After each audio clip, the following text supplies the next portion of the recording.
அன்னைக்கு ஏகாஞ்சிபுரத்துலேருந்து 12 பேர் பிள்ளைங்க வராங்க. அரசாங்க பள்ளிக்கூடத்தில் பிள்ளைங்க வருது. நான் வீட்டு உள்ளே இருக்கிறேன், வாசல் நின்று பேசக்கூட அங்கேருந்து எப்படின்றாங்க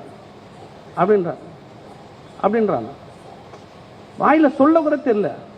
வாங்கடான்ற வரமாட்டான வீட்டு உள்ள வான்ற 4 முறை கூப்பிட்ட பிறகு வந்தானு. அப்படி என்னடா நான் ஃபுட்பால் வேணுமா, கையை இது மட்டும் தான் காட்டுறானுங்க, ஆக்ஷன் மட்டும் காட்டுறாங்க. சரி பரவாயில்ல, என்னடா வேணும்னா ஃபுட்பால் வேணும்ண்ணா. ஏன் ஃபுட்பால் கேட்குறீங்க? கிரிக்கெட் ஆடினந்தண்ணா. போலீஸ் வந்து பேட்டையும் பாலையும் எடுத்துன்னு போயிடுச்சு. பேட்டை ஒடிச்சு போட்டான். எங்கே போய் விளாட்னீங்க? பார்க்கில் விளாட்னாங்க. பார்க்கில் விளாட்னா போலீஸ் அதை என்ன செய்வாங்க, பப்ளிக் பிளேஸில். அதனால் ஃபுட்பால் வாங்கி கொடுத்தா எங்கே விளாடுவீங்கன்னு கேட்டேன். பனந்தூர் ரயில்வே காலனி இருக்குதுண்ணா, அங்கே மைதானம் இருக்குது, அங்கே போய் விளாடுவேண்ணா. சரி வாங்கி தரேன்னு சொல்லிட்டு அருளை கூப்பிட்டு ஒரு 2 பந்து ஃபுட்பால் வாங்கி வந்துடுறேன். சரி பந்து விளாட்றதோட பாக்ஸிங் பண்ணுறீங்களா?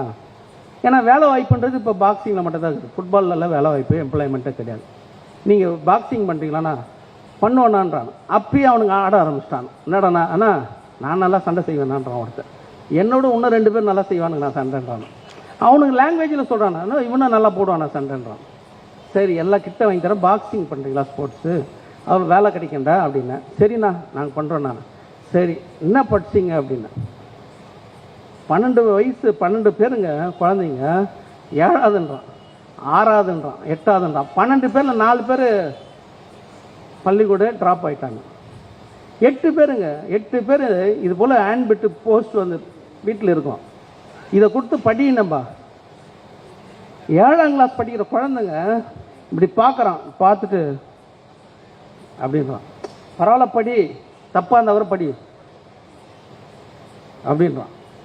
சரி அவங்ககிட்ட கொடுண்ணா. அவங்ககிட்ட கொடுத்தோன்னா எல்லாம் சிரிக்கிறாங்க. அவங்ககிட்ட கொடுண்ணா.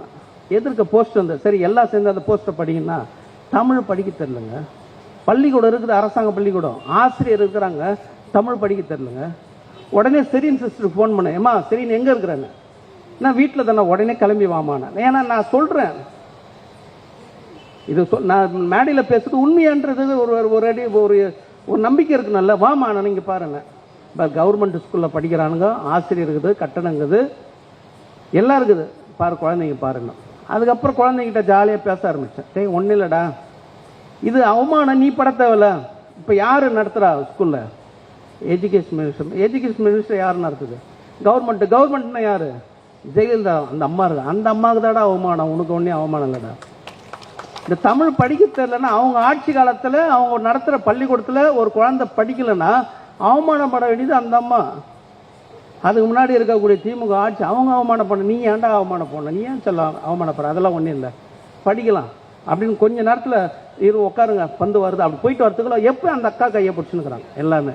சரிண்ணே பிடிச்சிட்டு சொல்கிறேண்ணா, அண்ணா அந்த ஒரு இடங்குதுண்ணா, நீ சொன்ன அந்த இடம் கொடுத்துருவாங்கண்ணா, நாங்கள் உட்காந்து படிக்கிறேண்ணா, அக்கா வரேன்றாங்கண்ணா, அந்த இடங்குதுண்ணா. என்ன இடம்பா? அந்த பெந்தகோஸ்து இடங்குதுண்ணா, அதை நீ சொன்னீங்கன்னா எங்களுக்கு ஸ்கூல் மாதிரி நம்ம வந்து இரவு பாடசாலை நடத்துவோம்ண்ணா, நாங்கள் எல்லாம் படிக்கிறோண்ணா அப்படின்னா அடுத்த செகண்ட் ஜாலி ஆகிட்டு அந்த குழந்தைங்க படிக்கிற நிலைமை வந்துடுச்சு.